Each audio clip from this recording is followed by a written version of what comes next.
بریندار بوون.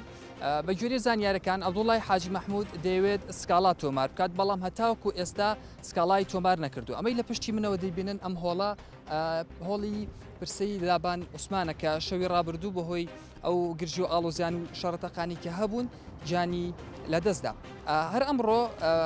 حزبی سۆسیال دیموکراتی کوردستان ڕاگەنجاوێکی لەبارەی ڕووداوەکەی شەوی ڕابردوو بڵاو کردوێتەوە کە تێیدا هاتووە دەڵێن ئەو ڕووداوی ئەم شەو هەوڵێک بۆ لە کەدارکردنی ناوناوبانجی ئێمە و داوێک بوو کە زۆر هەوڵماندا خۆمانی لێلا بدەین، بەڵام پەلکێشی ئەو بارودۆخەیان کردین. ئەوان بە ئاماجی بەرزکردنەوەی ناوبانجی خۆیان لەسەر حسابی ڕژانی خوێنی گەنجانی جوانمەردی وڵاتەکەمان کاریان کردووە. هەر ئەمڕۆژ فەرهاد تۆفیق گوتەبێژی حزبی سۆسیال دیموکراتی کوردستان ڕاگەندراوێکی بڵاو کردەوە و تێیدا هاتووە سەر لەبەری ئەو هەواڵ و تۆمەت و چاواشەکاریانی بڵاو کرانەوە ڕەت دەکەینەوە و هەموو زانیاری هەڵۆ پێچەوانە و ناڕاز بوون. ئەو دەڵێت ئێمە لەو چەند ڕۆژەدا هەموو هەوڵێکی خۆماندا هێزە ئەمنیەکانی ناوچەکە بابەتەکە چارەسەر بکەن و ڕێگیری لە ڕووداوی نەخوازراو بکەن.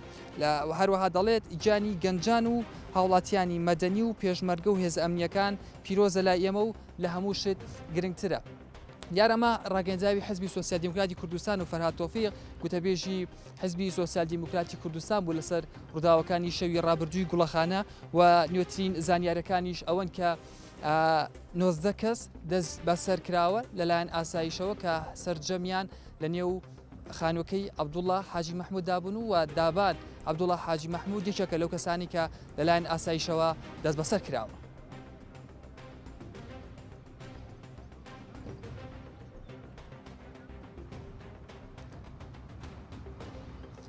بەڵێ لە پشتی منەوە ئەمە هۆڵی ئەو پرسەیە کە شەوی ڕابردوو پێشمەرگەیەکی حزبی سۆسیال دیموکراتی کوردستان بە ناوی دابان عوسمان بەهۆی شەڕەکەوە گیانی لەدەستدا. سارەتا تەرمەکەی گەیەنرا بووە نەخۆشخانەی شەهید شەوکەت لە قەزای سەید سادق، پاشان لێوە ڕەوانی پزیشکی دادی سلێمانی کرابوو و هەر شەوی ڕابردوو کە من پەیوەندی بە نەخۆشخانەکە کرد ئەوان هەتا کۆتا دەقەش باسی ئەوەیان کرد کە یەک بریندار گەیەنراوەتە نەخۆشخانەکە بۆ لای ئەوان، پاشان ڕەوانەی نەخۆشخانەی شاریان کردووە لە شاری سلێمانی، بەڵام هەروەک لە ڕاگەنجراوەکەی دەستگای ئاسایشدا هاتبوو یەک کەس کوژرا و 4 کەسیش بەهۆی ئەم ڕووداوە بریندار بووە. بەڵام زووم کە بە دۆداچوونی وردی لەسەر ڕووداوەکە کردبوو ئەو هەواڵانی کە دەست زووم کەوتون ئەوەیان کە لەلایەن ئاسایشەوە نێوەنجیری کراوە، قسە لەسەر لەگەڵ هەردوو لا کراوە و هەروەها 19 کەس دەست بەسەر کراوە لە نێو خانووەکەی عەبدوڵڵا حاجی مەحموودە کە یەکێک لەو کەسانی دەست بەسەر کراوە دابانی کوڕی عەبدوڵڵای حاجی مەحموودە و عەبدوڵڵا حاجی مەحموود کاتێکە هەر شەوی ڕابردوو لە تۆڕی کۆمەڵاتی فەیسبوک وێنەی کوڕەکەی بڵاو کردەوە کە بریندارە خوێن بەسەریەوە بوو و دەوترا کە دۆخی تەندروستی ناژێگیرە. ئەمە بە دوواداچوونمان کردبوو بۆ ئەو ڕووداوە بە گوێرەی زانیاریەکان برینەکەی سووکە برینەکەی قورس نییە. و هەم شەوی ڕابردوو لە چەند لێدوانێکی جیاوازیدا عەبدوڵڵای حاجی مەحموود گوتبووی کە سکاڵا تۆمار دەکات لەسەر ئەم ڕووداوانە، بەڵام هەتاکو ئێستا هیچ سکاڵایەک تۆمار نەکراوە لەسەر ئەم ڕووداوە. و هەروەها ئەمڕۆ هەریەک لە گوتەبێژی حزبی سۆسیال دیموکراتی کوردستان و ئەم حیزبەکە خۆشیان ڕاگەنجاویان لەسەر ئەو ڕووداوە هەبووە کە لە ڕاگەنجاوەکەی حزبی سۆسیال دیموکراتی کوردستاندا هاتووە دەڵێن ئەو ڕووداوانەی ڕوویاندا هەوڵێک بۆ لە کەدارکردنی ناوناوبانجی ئەمە و داوێک بوو کە زۆر هەوڵماندا خۆمانی لێلا بدەین، بەڵام پلکێشی ئەو بارودۆخەیان کردین. ئەوان بە ئامانجی بەرزکردنەوەی ناوبانجی خۆیان لەسەر حسابی ڕژانی خوێنی گەنجانی جوامەردی وڵاتەکەمان کاریان کردووە. و هەروەها فەرهاد تۆفیق گوتەبێژی حزبی سۆسیال دیموکراتی کوردستان ئەویش بە هەماشیەوە ڕاگەنجاوی هەبوو دەڵێت سەر لەبەری ئەو هەواڵ و تۆمەت و چاواشەکاریانی بڵاوکرانەوە ڕەت دەکەینەوە و هەموو زانیاری هەڵە و پێچەوانەی ناڕاز بوون پێچەوانە و ناڕاز بوون. هەروەها دەڵێت ئێمە لەو چەند ڕۆژەدا هەموو هەوڵێکی خۆماندا هێز ئەمنیەکانی ناوچەکە بابەتەکە چارەسەر بکەن و ڕێگری لە ڕووداوی نەخواز راو بکەن و گیانی گەنجان و هاوڵاتیانی مەدەنی و پێشمەرگە و هێز ئەمنیەکان پیرۆزە لای ئێمە و لە هەموو شت گرنگترە. ئەمەی دەبینن لە وێنەکاندا ئێستا پرسەی دابان عوسمانە کە شەوی ڕابردوو بەهۆی ڕووداوەکەەوە کە تاقەی لێکرا بوو فیشەکی بەرکەوت بوو گیانی لە دەستدا. ئێستا پرسەکەی لێرە لە هۆڵی نیعمەت خانە لێرە لە شاری سلێمانی لێرە پرسەکەی بەڕێوە دەچێت و لە وێنەکاندا دەیبێنن ئێستا هاوڵاتیان دەسنێ و پرسەکەی دابان عوسمانەوە لێرە لە شاری سلێمانی پرسەکەی بەڕێوە دەچێت.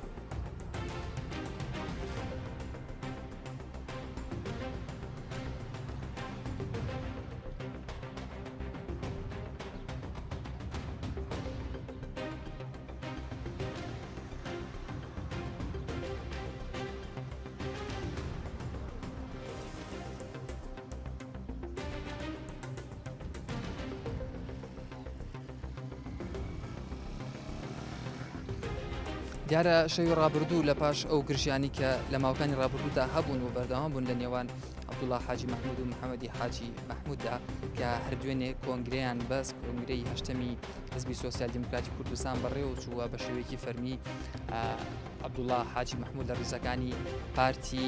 سۆسیال دیموکراتی کوردستان لە ڕیزەکانیان دەرکرا و چی دیکە ئەو جێگری سەرۆکی حزبی سۆسیال دیموکراتی کوردستان نییە و لە پاش ئەوە ینی دوێنێ دۆخەکە ئارام بوو ئێمە لەوێ بووین لە کاتی کۆنگرەدا بەڵام ئەم شەو شەوی ڕابردوو بەهۆی دووبارە جارێکی دیکە گرژی دروست بوویەوە و شەڕەتەقە هەبووە لە نێوان چەکدارەکانی عەبدوڵڵای حاجی مەحموود و محەممەدی حاجی مەحموودا کە بەهۆیەوە پێشمەرگەیەک جانی لە دەستدا و چوار کەسی دیکە بریندار بوون و بە هەمان شێوە کاتێک کە ئاسایش دەگاتە ئەوێ هەوڵی نێوەندگیری ڕووداوەکە دەدات و کۆنتترۆلی ئەو ناوچەیە دەکەن و شەڕەتەقە ڕادەوەسێت و لە پاش ئەوە هیچ گرژێکی دیکە دروست نابێت و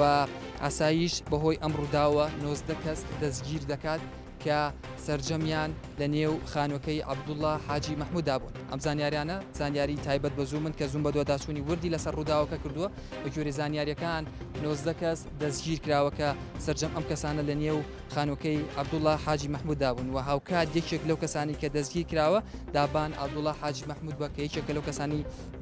دەست بەسەر کراوە لە نێو ماڵەکەدا. عەبدوڵڵا حاجی مەحموود هەر شەوی ڕابردوو وێنەی کوڕەکەی بڵاو کردەوە کە بریندارە خوێن بەسەریەوەیەتی و دەوترا کە برینەکەی قورسە بەڵام بە گوێرە و زانیارانی دەست ئێمە کەوتووە برینەکەی دابان عەبدوڵڵا حاجی مەحموود برینێکی سووکە و دەست بەسەر کراوە لەلایەن ئاسایشەوە هاوشێوەی ئەو کەسانی دیکە کە لە نێو ئەو خانۆدا بوون کە ماوەی لانی لە دوومانگی ڕابردوو و چەند ڕۆژی ڕابردوش بە هەمان شێوە ئەم شەڕ و ناکۆکیانە بەردەوامیان هەبووە و شەڕەتەقە چەند جارێک ینی چەند جاری کاتێکی جیاوازدا لە نێو گوڵەخانە و لە ماڵی عەبدوڵڵا حاجی مەحموودا ڕووی داوەکە ئیتر بەهۆیەوە شەوی ڕابردوو دابان عوسمان کە تەمەنی 27 ساڵە تاقانی سێ خوشکە گیانی لەدەستدا و ئێستا لێرە پرسەکەی بەڕێو دەچێت لە شاری سلێمانی لە هۆڵی نیعمەتخان. من بەیانی ئەمڕۆ سەردانی گوڵەخانەم کرد چوومە و ناوچەی کە لە ماوەی چەند ڕۆژی ڕابردوو شەوی ڕابردوودا گرژی و ئاڵۆزی تێدا بووە لە ماوەکانی ڕابردوو چەندین چەکدار لەسەر جادەکان و شەقامەکانی ئەو ناوە بڵاوی پێکرا بوو بە چەکی مام ناوەند و قورسەوە بەڵام ئەمڕۆ دۆخەکە ئارام بوو هیچ جۆڵێکی هاوشێوی ڕۆژانی دیکە لەو ناوەدانە بوو تەنها چەند لە چەند شوێنێکی جیاوازدا چەند ئۆتۆمبیلێکی پێشمەرگەکانی محەممەدی حاجی مەحموود لەسەر شەقامەکە بوون و بە هەمان شێوە لە بەردەم ماڵی عەبدوڵڵا حاجی مەحموودا هێزیشی ئاسایش لەوێ جێگیر کرابوون بۆ ئەوەی کە ڕێگەنەدەن جارێکی دیکەیان هیچ گرژی و ئاڵۆزیەک لەو ناوەدا دروست نەبێت وە تەنانەت ڕێگەشیان نەدەدا کە میدیاکان لە نزیکی ئەو ناوەدا ڕابوەستن و ڕووماڵی ئەو ڕووداوانە بکەن کە لە ماوەی چەند ڕۆژی ڕابردوودا ڕوویاندا.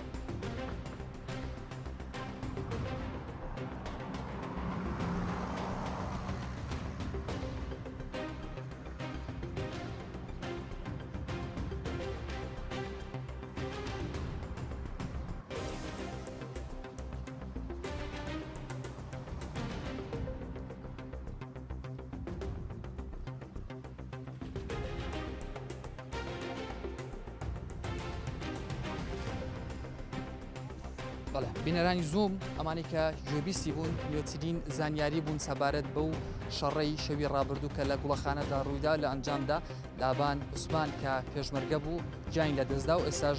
لێرە پرسەکەی بەڕێو دەچێت لە هۆڵی نیعمەتخان لە شاری سلێمانی و ئەوەی کە گرنگ بوو من ئاماژەم پێدا و پێم گوتن کە بەهۆی ئەم ڕووداوە 90 کەس لەلایەن ئاسایشەوە دەست بەسەر کراوە کە هیچیەک لەو کەسانی کە دەست بەسەر کراوە لە نێو خانوەکەی عەبدوڵڵای حاجی مەحموودا دابان عەبدوڵڵا حاجی مەحموودە.